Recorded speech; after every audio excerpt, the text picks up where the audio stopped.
Ja, meine Damen. Ladies and gentlemen here in this room, welcome back, and also you welcome viewers on YouTube. I now welcome from the bottom of my heart Gianluca de Candia from Cologne. A cordial welcome to Katholische Akademie. My objective is light from Kandinsky and the birth of abstract art out of the spirit of icon painting. 3 weeks ago, an article by Peter Steiner in Christ in der Gegenwart appeared on Icons. The culture of Eastern Rome is called Byzantine and is normally connotated in negative, encrusted, negative, bureaucratic. Even that icons always present the same thing in different variations is disparagingly remarked as maniera greca, as something monotonous, as something negative. As early as in the 16th century, our Archbishop has already pointed at these icons. They come from far away. What on earth has it got to do with modern art or with modernity? Now Gianluca de Candia is with us. He will tell us a few things about the creation of abstract art from the spirit of icon painting. Gianluca de Candia, and I'm very happy to state this. Davor Gialto is an Orthodox intellectual. Gianluca de Candia is a Roman Catholic intellectual. Both of them are well proven on European paths. He is now Professor of Catholic Theology for Philosophy and Dialogue at the University of Köln. Dialogue for the dialogue with. He studied in Bari and Rome Catholic Theology and Philosophy in 2011. He got his doctorate at Gregoriana in Rome. Then Münster he got his habilitation in 2012 on fundamental theological questions, theology of work. The beginning as freedom. Massimo Cacciari was his teacher. Massimo Cacciari in the tension between philosophy and theology. Massimo Cacciari, the great Italian intellectual. The first study that was published here in Germany on this great person, the mayor of Venice. Let me also point out Gianluca de Candia has written an introduction into the work of Italian philosopher Luigi Pareson, also with text translated for the first time, an author that we have never really become acquainted in. Paul Ricoeur and Hans-Georg Gadamer are the likes of Pareson. Umberto Eco is a disciple of Luigi Pareson. His work focuses on philosophical, fundamental questions, philosophy and theology, questions of aesthetics, the theology of icons and images. Gianluca, I'm happy that you have embarked on your travel from Cologne to Berlin. We are looking forward to listening to your talk.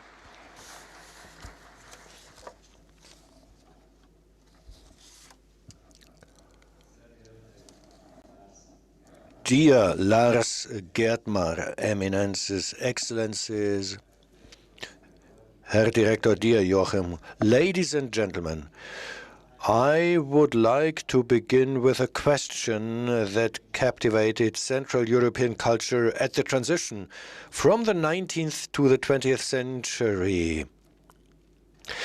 Can language exhaustively capture meaning, or does it constantly refer to something which cannot be spoken, be it a promise or a threat, which for that very reason has an impact on experience? By this common obsession with language, many protagonists of Viennese fin de siècle culture were influenced. Just think of the mystical of Wittgenstein. Think of the unconscious Sigmund Freud's, but also of silence as a basic component of music in Anton Webern, Schönberg's abolition of tonality, or The Letter of Lord Chandos to Francis Bacon by Hofmannsthal, or Robert Musil's major work. It is precisely in this context that one of the most important currents in the culture of that time emerged. What is called abstract painting by Kandinsky, Klimt, Malevich. According to the conviction of these authors, the sayable and the unsayable, the visible and the invisible can be represented and viewed as inseparable. Art now refers to that which remains hidden outside the picture, but takes shape in the picture itself. It is immediately noticeable that the newly born abstract art shares this insight of representing the actual invisible with icon painting. This will be my thesis. In 1910, Kandinsky worked on his work On the Spiritual in Art and painted the first abstract watercolor in the history of art, a diffuse, seemingly disordered, yet circumscribed sphere of many lines and dabs of color, a structure of sensation in constant expansion and concentration.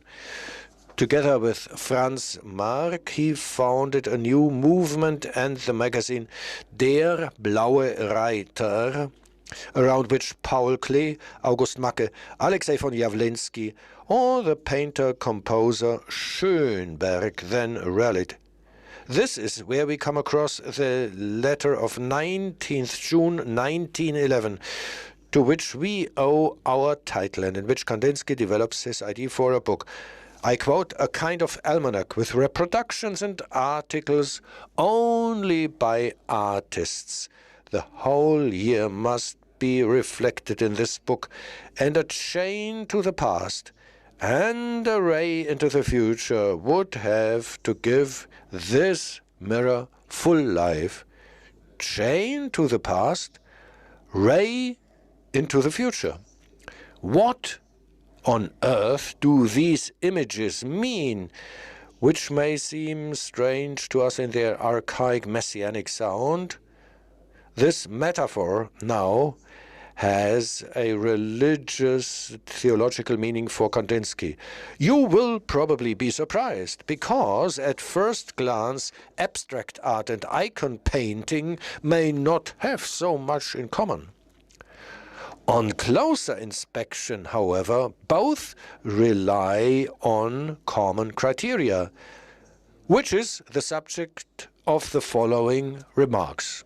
First, I try to eliminate these metaphors, chain to the past, ray into the future, in the light of Kandinsky's art theory, which was the most significant at the time. Second, as a hypothesis, I include the standards of the Russian icon as a possible background and hermeneutic criterion in Kandinsky's art, and this with the help of the analysis developed by Pavel Florensky in Iconostasis.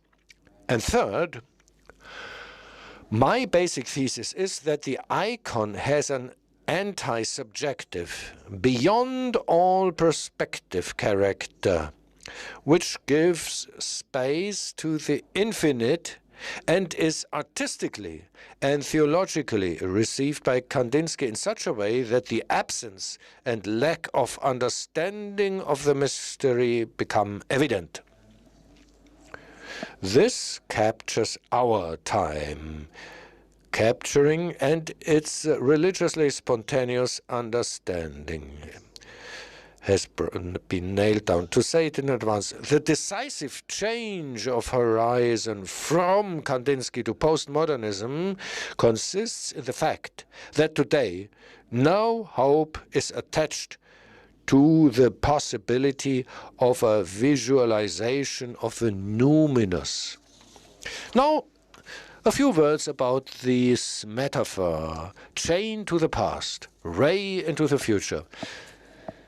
In Kandinsky's work, the two metaphors speak for an art that is not only the child of its time, I quote, but has an awakening prophetic power that can have a far-reaching and profound effect. End of quote. The image of the chain reminds us that the new principles of the Artists' Association, der Blaue Reiter, were not born out of nothing. They stem from great traditions such as Russian art and religiosity, as well as Bavarian reverse painting on glass. The ray, on the other hand, points to the future. But to what future? This is religiously determined in the artist, and, as can easily be seen, follows the eschatological model of Gioacchino di Fiore, and his vision of the three ages of the world, which correspond to the sequence of the three persons in the Trinity. And in the last epoch, that of the Holy Spirit, a kingdom of freedom emerges. Through Schelling and his influence on Soloviev, similar ideas also reached Russia. In parallel, Kandinsky sees his abstract art as the fulfillment of the revelation of the spirit, i.e. as the overcoming of objective mimetic painting, which belongs to the epoch of the sun. Therefore, I quote, "Therefore, I do not paint images of Christ, nor do I paint the Son of Man, who is humanly representable. The Holy Spirit cannot be grasped representationally, but only non-representationally. That is my aim, to proclaim light from light, the flowing light of the God, the Holy Spirit." End of quote. Thus, it is already evident that the connection between art theory and religion is not accidental. The problem concerns the way in which they are assigned. In this regard, Igor Aronov has identified three lines of interpretation. First, going back to Washington Long and Sixten Ringborn, Elena Blavatsky, and to the anthroposophy of Rudolf Steiner. Others underline this shamanic trait of his art, to which an expedition of the young legal expert to the Finno-Ugric populations had contributed, whose rights and customs Kandinsky wanted to study. In the third line of interpretation, others point to the messianic traits in Russian piety and religious philosophy, for example in Solovyov, who still impressed Hans-Urs Balthasar. Kandinsky never denied his origins in occultism and theosophy, but nevertheless described his view of art as Christian. My thesis is that the decisive key to his understanding is Russian icon art, as particularly emphasized by Michel Henry. This hypothesis is supported by testimonies and writings of the artist himself. During a visit to Lothar Schreyer's studio in the summer of 1922, he confided in him the following: "I value no painting as highly as our icons. The best thing I learned from our icons, not only the artistic, but also the religious." As clear as the fact of origin is, the self-testimonies, as well as Michel Henry, leave us in the lurch when it comes to clarifying the nature of the connection between icon and abstract art. To overcome this deficiency, we need to examine the basic elements of icon art, which we do with the help of the book Iconostasis, written by Pavel Florensky. So, let me move to the three pillars of Russian iconology in their alterity or strangeness to Western art. With polemic verve, Florensky describes Western art since the Renaissance as a gigantic art fraud, a sham, nepravda, deception, which therefore also distances man from God, because it transgresses the three basic laws of Eastern iconography.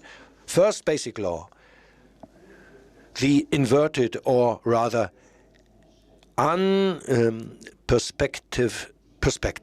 The icon appears as a window through which the absolute makes itself known to the world, and not vice versa. This means a reversal of our perspective habits of seeing.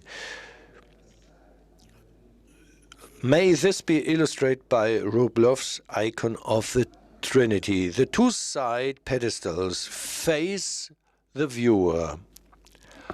The vanishing point is not in the image, but in front of it. This would transcend linear perspectives. The more, the better, as Florensky puts it.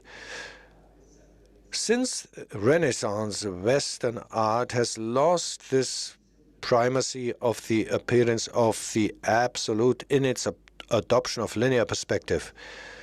The appropriate counterpart to illustrate this contrast would be, for example, the Trinity by Masaccio in the church of Santa Maria Novella in Florence, 1425. Rublev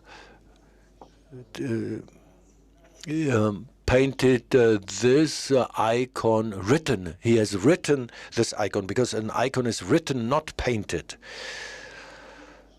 Masaccio's work, not by coincidence, is a work that inaugurates the art of perspective. Now, for Florensky, the assumption of Western linear perspective is doubly deceptive. First, because we are only looking at a plane surface, and we look only at a canvas, which nevertheless appears in 3D, in 3 dimensions. And second, because everything depends on the viewing subject. Second criterion, the icon represents a synchronous, objective, multi-layered vision of space and time. In the icon, time and space are absolute, not related to the experience of the subject. This enables the synchronous juxtaposition of shots from Salvation history, or viewings, as can be seen in the icon of the resurrection of Christ with feast days. These are stations on the path of contemplation in which the viewer is looked at and approached. Objective time. In Western art, there is not this resolved richness of juxtaposition, but a concentration of time and space from and towards a point of observation, precisely that of the observing subject and its space-time point. This can be seen, for example, in this moment where Jesus keeps himself away from Mary as a fleeting impression of a fleeting glance. The third fundamental law, the primacy of being over expression. In the icon, we meet the primordial principle, the being, the absolute, and its face in the form of expression. The eternal appears in the image, or to speak with an Icanum of 787, the prototype pus in the representation of the anti-type. In Western art, the fundamental principle is the expressive form of the subject, since everything depends on it. But this seemingly absolute subject turns out to be very fragile. To understand this world opposition between Eastern world and Western world, it might be useful to refer to a reflection by Michel Foucault on Velázquez's Meninas. Now, if we simply ask, ladies and gentlemen, what does the picture show? The answer is seemingly simple. The Infanta Margherita, the daughter of Philip IV. Las Meninas, however, so is the title. But this is not the case. According to Foucault, it is rather the enigma of modern man and the confusion of his or her perspectival worlds that is staged here. Thus, the painter is not looking at the girl to be portrayed, but is looking at us from the picture, as if the object to be portrayed were outside. But what is the outside here? This brings us closer to the painter's ruse of pictures. What is depicted in the background of the picture, in the center of the gaze, is not a figure, not an image, but a mirror, in which the figure of the king and his wife are reflected. These are the actual subject and protagonist of the picture. But the king, strangely enough, is not in the picture, but outside. Now, this is Foucault's thesis. So the interpretation, that is exactly the interpretation of the modern subject, the cogito of Descartes, which considers itself absolute, the center of its world view. In reality, however, it is a completely empty, deprived of any foothold in being, and thus of reliable location, so that it appears as a fragile and deceptive chimera.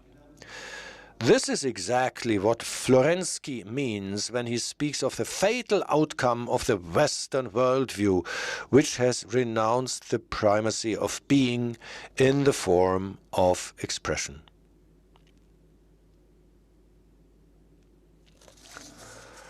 Leaving aside the Russians' polemic, what matters to me here is to show the proximity between Florensky's three basic laws and Kandinsky's assumptions. First, the lack of perspective. Kandinsky structures his paintings in diagonal lines. They lack horizon markings. Thus, he rhythms them differently from those determined by linear perspectives. As he taught in his courses at the Bauhaus around 1922, the fundamental elements of the form of expression were point, line, surface. Second, space and time. For Kandinsky, space and time are not related to the subject, but have a metaphysical aura, yet very much in the line of Henri Bergson, whose work Time and Freedom he had read in the first German edition of 1911. The perception of time can be compared to a continuous flow, a stream that sustains consciousness. Evelyn Priebe has shown how Kandinsky takes up Bergson's understanding of reality, which can be characterized by the concept of durée, duration under the embroidery word pulsation, under the keyword pulsation. Third, the primacy of being in the form of expression. Abstract art is often considered unreal or arbitrary even. But it would be a mistake to see it as a way of subjectivism or a rebellion against the objective world. Rather, for the Russian Kandinsky, the abstract signifies a deeper penetration into the transcendent foundations of reality and is a way of revealing the spirit. Certainly, he increasingly leaves behind the enclosure of identifiable forms, the imitation of the world, but this only in order to reveal the invisible essence of the real, its spiritual dimension, in order to carry out a kind of deification of matter. In doing so, the artist never tires of emphasizing the primacy of content over the forms of expression. Therefore, for him, the painter is a herald, a prophet, a seer and guide, a God-sent servant of man and martyr. He is subject to an inner necessity. Quote, the artist does not work to earn praise or blame or to avoid censure and hatred, but to obey the categorically commanding voice, which is the voice of the master, to whom he must bow and whose slave he is. Bow. End of quote. This is very impressive. At this point, we touch on another aspect that I think is crucial to understanding the religious art doctrine that Kandinsky claims to have taken over from Russian tradition, namely, and that's the unaesthetical beauty. In his essay entitled About the Question of the Form, published in 1912, he reiterates that the primacy of art does not belong to the aesthetical and sensual element, but to the content, to the meaning, which puts into perspective the ideals of harmony and sensually perceivable beauty. The latter and everything that's connected to it, like colors and lines and dots and surfaces, will then be measured by asking the question, is this beauty really in unison? Does it really correspond to the content, to the meaning? We're talking about an unaesthetical beauty here, obviously, just like in Byzantine art. The icon represents an event in view of which it wouldn't make any sense to speak of a judgment passed on the basis of personal taste, depending on whether or not the beholder likes a work of art. Theologist Pavel Evdokimov puts it very simply. When truth is always beautiful, that does not mean that beauty is always true. The truth of the cross, for example, is not the type of beauty that satisfies the taste, and still it is truth itself. In this context, I can't help but think of Alexei Jawlensky. Jawlensky, too, belonged to the group of the Blue Rider, the Blauer Reiter. He is well known for his seemingly endless sequence of abstract heads, where Jawlensky revolves around the face of the woman he loved. When he was eventually politically outlawed and paralyzed by an arthritis, which meant he had to tie the brush to his hand in order to be able to go on painting, these faces become more and more similar to the face of the suffering and transfigured Lord. A face exposed, shining, introverted, without any neck, without any shoulders, like in the well-known motif of the mandilon. And this, too, is a moving example of religious artistic perception. Let's sum up the most important points, and I'm really reaching the home stretch now. The elements I've just mentioned, a lack of perspectives, juxtaposition of images in space and time, primacy of the being, and the unaesthetics. These elements stand for an important return of the Russian religious world within the artistic avant-garde, within Kandinsky's abstract art. It is as though the memory of the dimension of epiphany in religious belief enabled incredible, bold abstract forms and rhythms, and thereby a surprising encounter between tradition and modernity, between religious and aesthetical experience. In the case of Kandinsky, here we are talking about the transposition of the revealing representation of the icon into an evocation of a new way of seeing. And he made available this unpredictable fertility of what used to be archaic. Now, on the basis of that, I'd also like to say a few words about today. That's the next part of my presentation, the aesthetical motive of absent as a prerequisite for religious perceptions and feelings today. As we have just seen, for Kandinsky, the spiritual in the art, or more precisely, art that creates room and space for the spirit, can't be representing, identifiable. That's why it's impossible for him to represent and depict the bodies of Christ or Mary.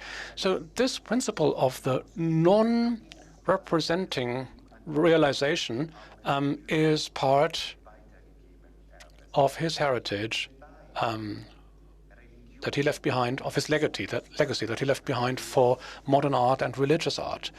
Because both religion and art depend to a large extent on the experience of absence, the experience of emptiness and alienation.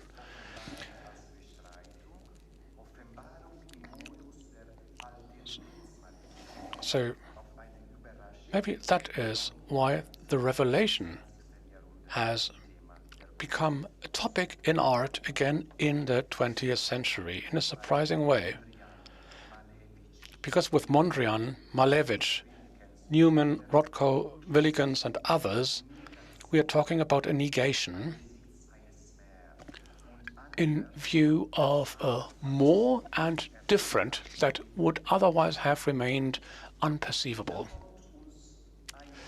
Now, in this context, we should think about an exhibition for contemporary art in the city of Bochum in 2019, and I'd like to show you three pictures from the catalog that I'd like to show you.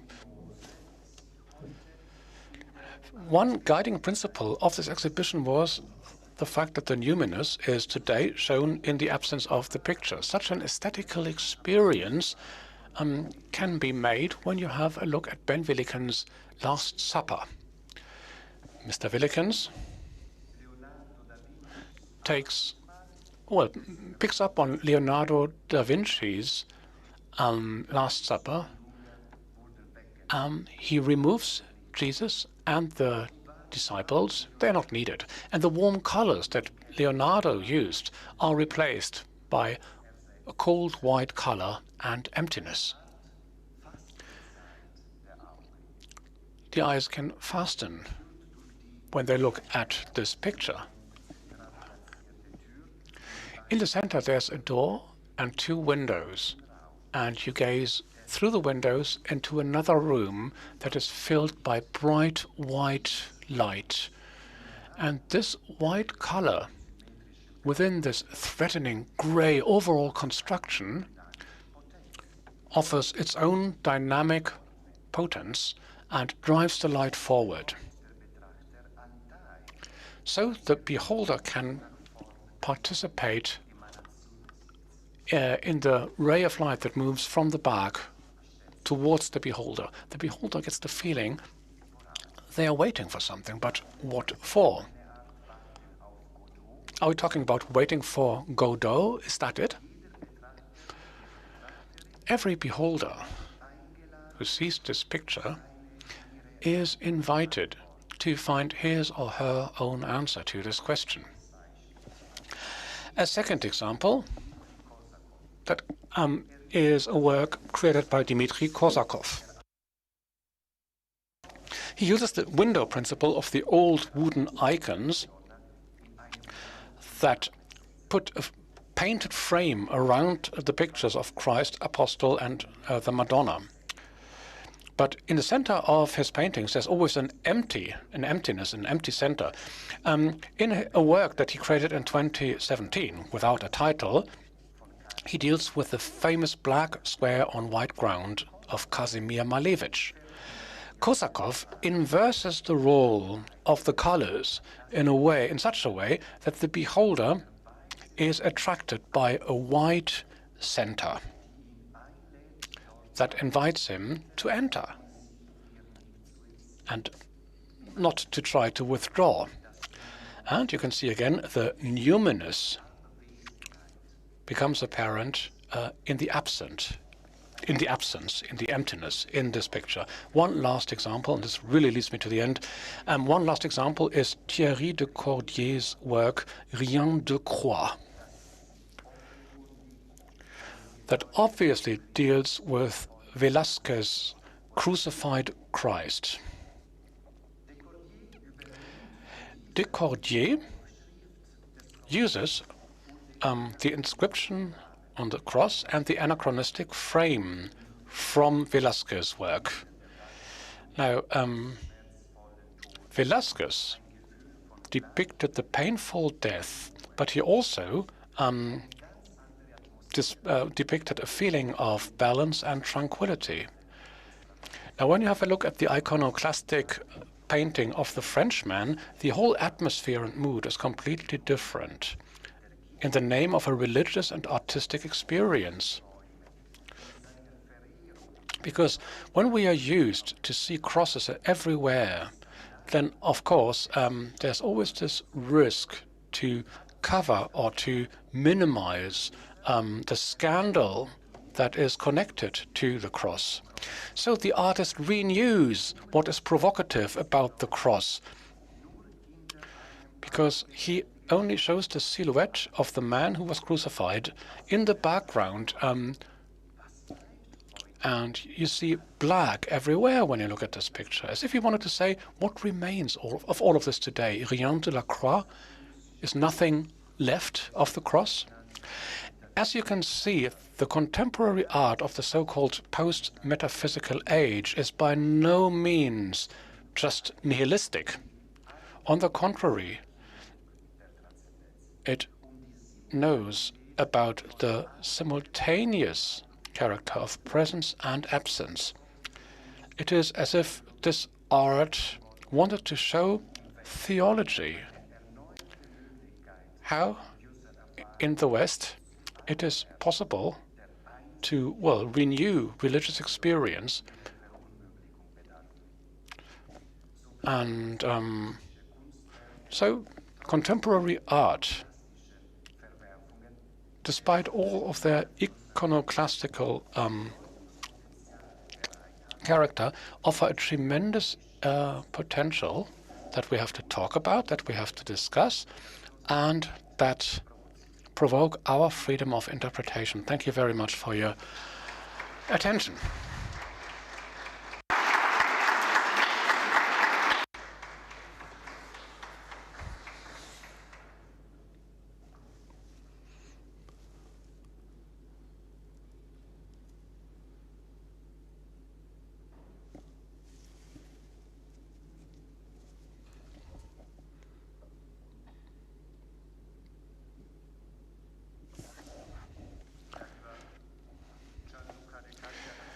Well, dear Gianluca de Candia, thank you very, very much for this tour de force when you discussed the question of the birth of abstract art well, based on the spirit of icons. Now, that was a very powerful presentation, a powerful topic that we have to discuss in more detail now, I think, in order to make it even clearer what stands behind all of this. You talked about the post-metaphysical age, and you said the hope of a visualization of the numinous is no longer shared. And at the same time, the numinous only exists in the absence of the picture in abstract art. Now, even though icons are, well, normally described the way he just did, normally icons are not perceived as something modern, but for Kandinsky, it was this very structure of the icon that made him paint what he did paint. And when we think about all the questions we are confronted with nowadays about traditions and modernity, then this is a very important thesis. Because I think there is something elementary necessary about this. You have to get through a point of the impossibility, something that is impossible, but you can use, in order to make it through this passage, you can use, well, traditions. And then you can reach a moment where the absolute is present and absent at the same time, and then you have to wait. There are no easy results here, nothing that you can, well, fix very easily. So would this sum it up? I mean, I really shortened it now. This was just a short summary. I didn't talk about all the beauty and the important additional aspects, but does this somehow sum up what you said? Would you agree with this? Would you say that this is a different kind of modernity?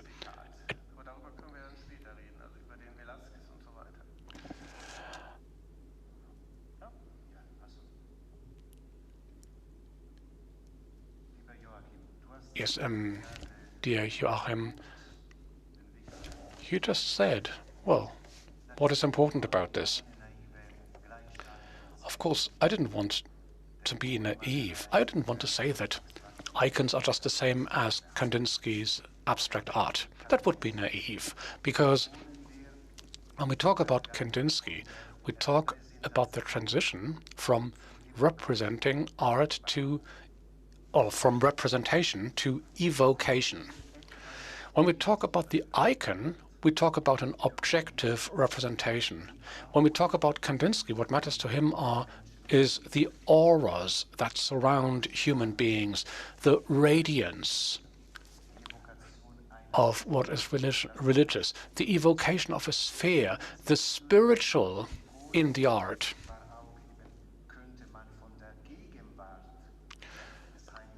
And for Kandinsky, when you talk about the icons, you could also talk about the presence of, when you talk about icons, you could also talk about the presence of the Holy Spirit. And when we talk about Kandinsky, we talk about, well, the transition from the presence of the Holy Spirit to a new version, a vision, well, that somehow was born with modernity, like you just said. Well, then how does an artist do that? That is an elementary question. Joachim von Fiore, we're now reaching the age of the spirit. We already talked about a lot about the presence of the spirit today. So let's say this is the age of the spirit.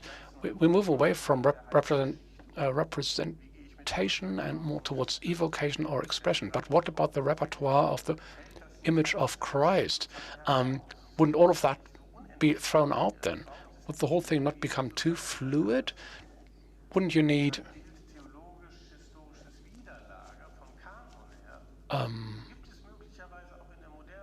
or isn't there in modernity a non-reactionary interest in the figurative, in the representing art, and in religious history?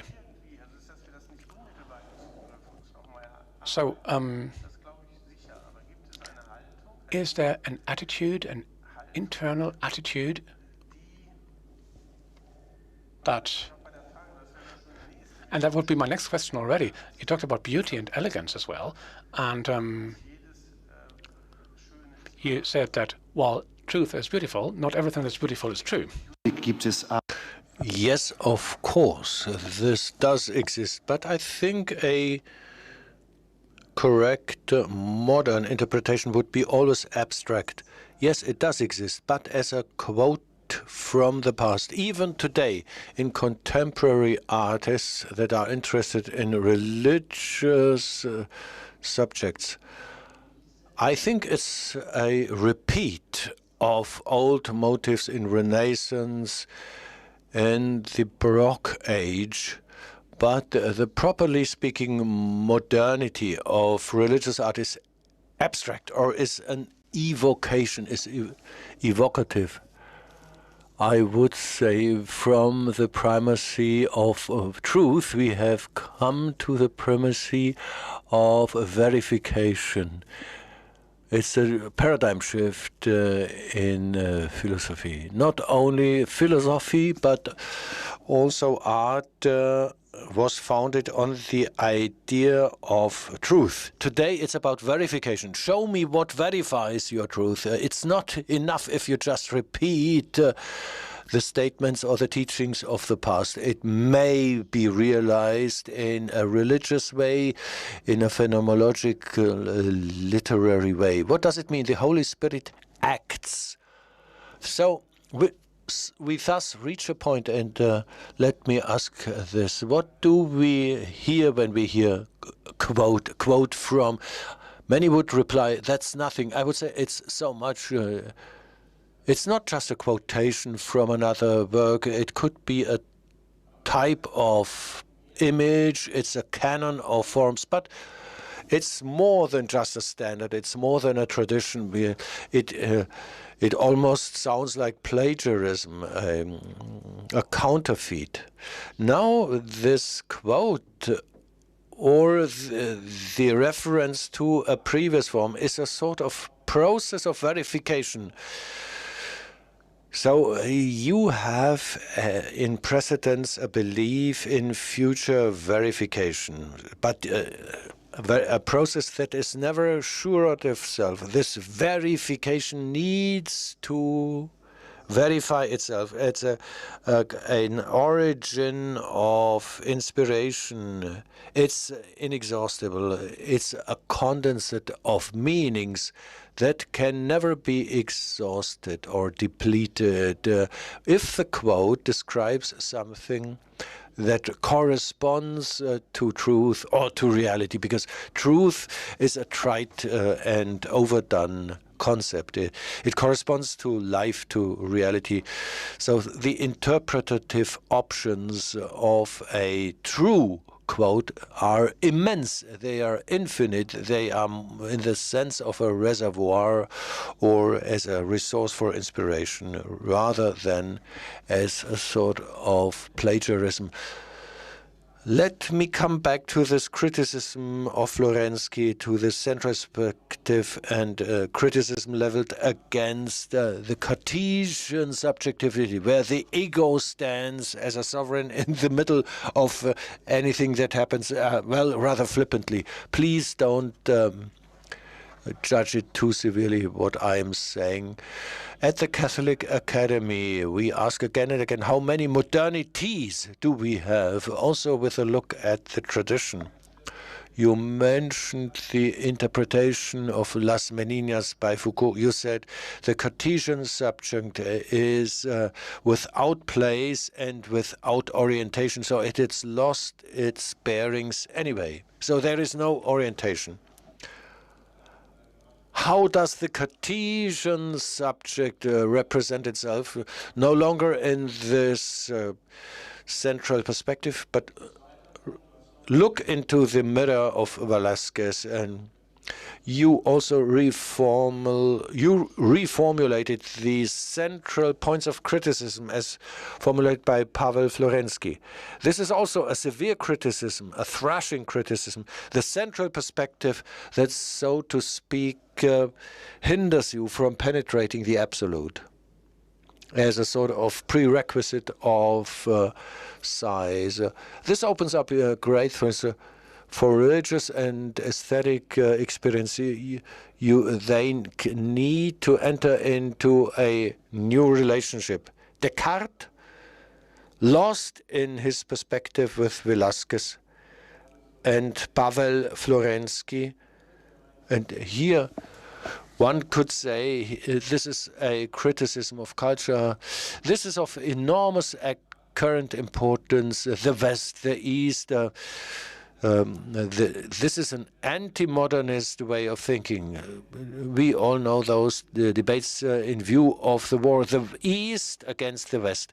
Differences, gaping differences appear that somehow lead into nothingness. I've talked too long. According to Florensky, the Western perspective distances us from God because the Western perspective is anthropocentric, according to Florensky. I don't share this view. I think this is certainly not the case. One needs to criticize this because it is never to be taken for granted that the anthropocentrism distances you from God. From the Renaissance onwards, we have in art and also in massage or the Trinity, but also in the speculation in philosophy and theology, we see attempts to bring together the perspective.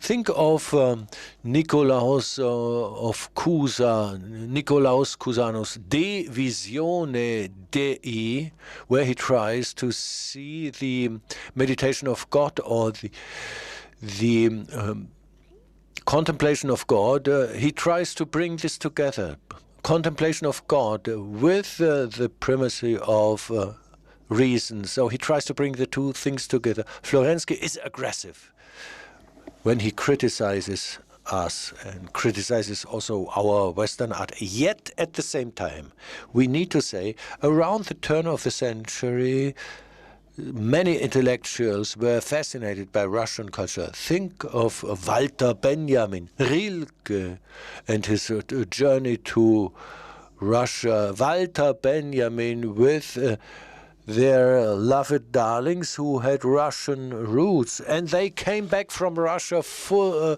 enthralled, enthusiastic, fascinated by the powerful Russian soul.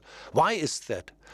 Well, probably because man has an inclination to illuminate, to magnify the exotic or the strange element. We too try or have a trend to optimize or to think we are the top of the pops. We have developed the best model for society. The liberal democracy must be exported. Where to? Although for the East, we do not represent a model to follow with our.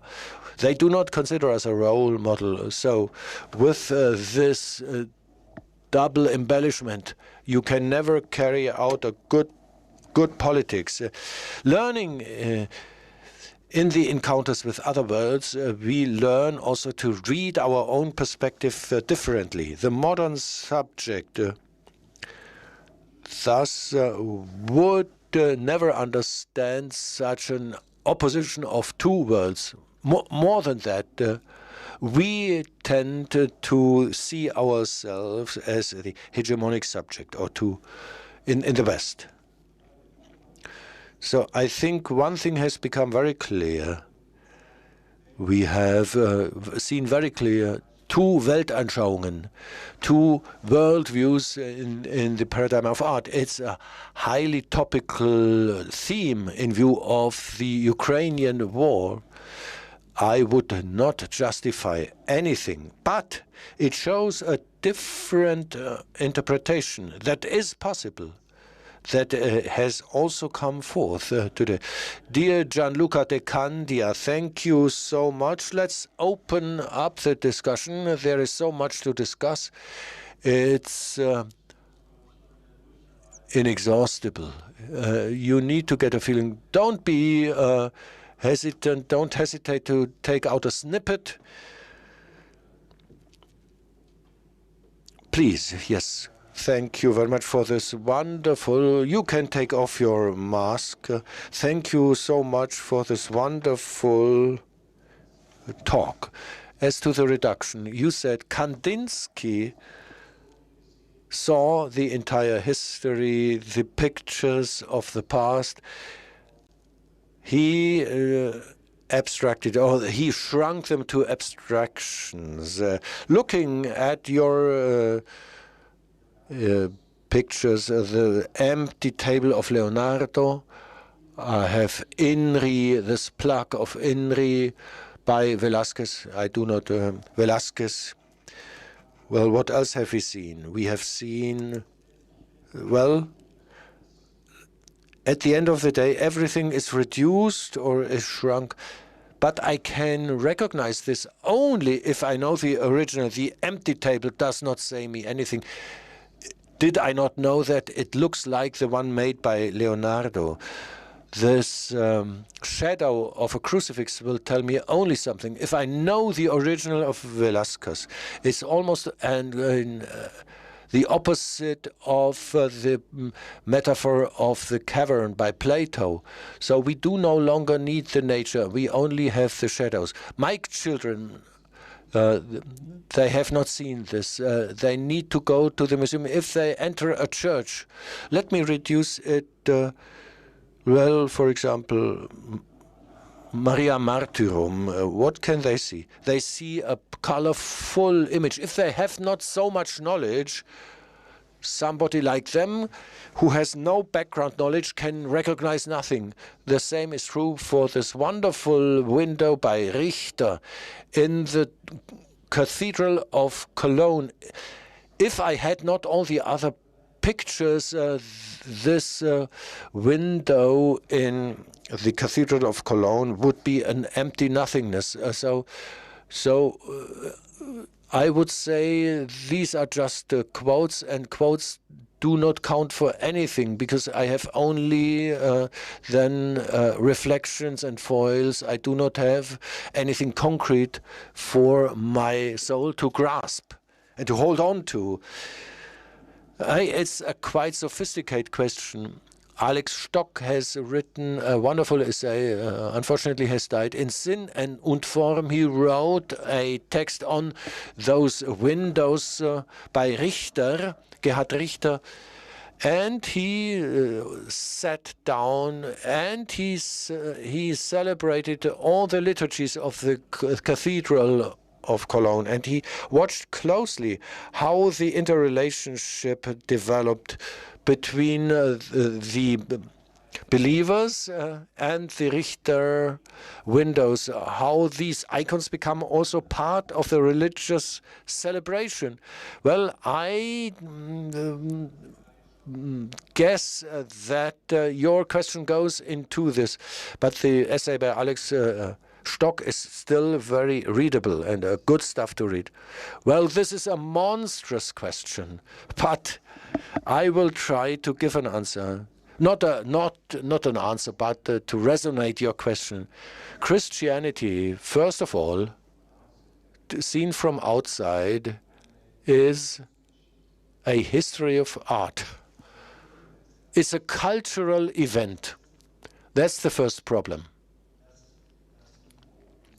The level of our culture in general needs to be cherished, needs to be groomed, even in people. You mention your children as examples, independently of religious affiliation. Art is something great. We must cherish this awareness of greatness, the idea of greatness, great literature, great art, independent of religious affiliation. The spiritual in itself, even if God did not exist, independent of the existence or non-existence of God, and this we need to give further down the ages as much as we can to the future generations. Of course, if you have received a certain cultural training or education, you will know a thing or two about Leonardo and Malevich, and that's how I would try to get my neck out of the sling.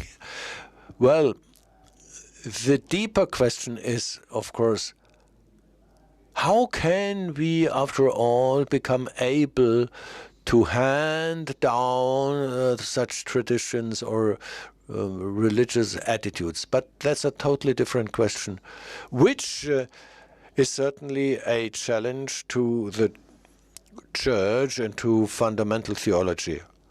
And here, a conference on this topic would be necessary.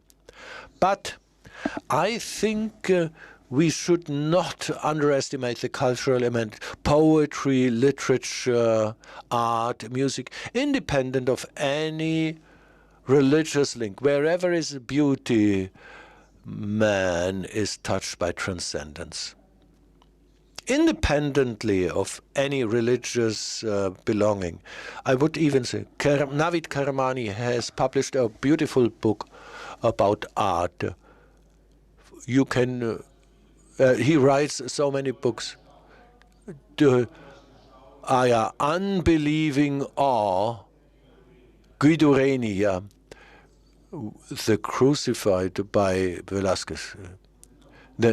No, he comments on the Christ by Guido Reni. He popped into a church in Rome, and he remained in shock and awe in front of this Christ. And he describes, of course, his experience, his aesthetic experience there. So he is touched by Christianity, but he's touched by Christianity, by the crucified. In one phase of your talk, you spoke about the difference. Not everything anything that is beautiful is true, but anything that is true is beautiful. Andrea Riccardi speaks about the wounded, the miserable form of the crucified. Isn't that the point that we need to clarify once and for all how caritas, how charity, how the acceptance of your own fragility and also the vulnerability, isn't that the point that we need to reach instead of opposing cultural, aesthetic and religious experience? So the charitable attitude towards ex homo, but also your own vulnerability. These would be the framework conditions or the borderlines. What is the field? It frustrates me that these aspects are always opposed to each other, and we always have a pole position, or we assign a pole position to either the one. Why couldn't we take off some steam of this conundrum? Let's look and see how the elements arrange, being culturally, certainly without any blasé snobbishness, on the fringes of modernity. Yes, I can understand you, but what is the difference at the end of the day between a religious attitude and humanism? We need to become human, or more humane. Yes, that one is clear. We need to respect others. Yes, okay, so be it. But unfortunately, and thanks God, we cannot produce belief. Thanks God, we cannot produce belief. So the question remains open. What differentiates a religious attitude from a good humanistic attitude? How often are atheists more humane than the so-called believers? But we have the opposite. The church has made itself into a moral agency, losing on the way all the riches and all the treasures. So this riches are always something against the ruling order. Truth is not what we affirm to be true, but things become more difficult. Further follow-up questions. Well, thank you very much for this highly interesting talk, I would like to point at another female artist who is also by happen chance Swedish, Hilma af Klint, who worked and who painted abstract paintings before Kandinsky and before Klee. And she also claimed to unearth deeper spiritual truths and to express the inner being of Hilma Klint. Well, was influenced very strongly by Spiritism. I would like to hear from you. How does Kandinsky see his role as an artist? Did he feel, so to speak, as a tool or an instrument of revelation, painting as a sort of religious service? As a child, he was not, well, how did he see this as the later artist? Well, thank you for your question. Very briefly, the quotes that I have just mentioned are all taken from letters, but we have also a testimonial by his wife. She claimed after Kandinsky's death that he in some was not so much as a believer. She claims that he was an atheist. This is a hotly debated question. We have those letters, even works where he says the artist is a prophet, a martyr, where you have this inner necessity, this drive, and then his wife or his lover, who did not belong to any religious denomination, she says, yes, he was fascinated by Russian iconography, but he never attended a mass or a religious service. So the question remains open. Let me take a look at the clock, and as much as I regret it, I do not regret overthinking this. Thank you very much, Gianluca de Candia. It has been wonderful. So we have learned so much, and we should also rethink all those wonderful ideas. Thank you, Gianluca. And, well, our old friend of the Academy, the Bishop Emanuel Sviatkoska, you will celebrate the Mass in a minute with us.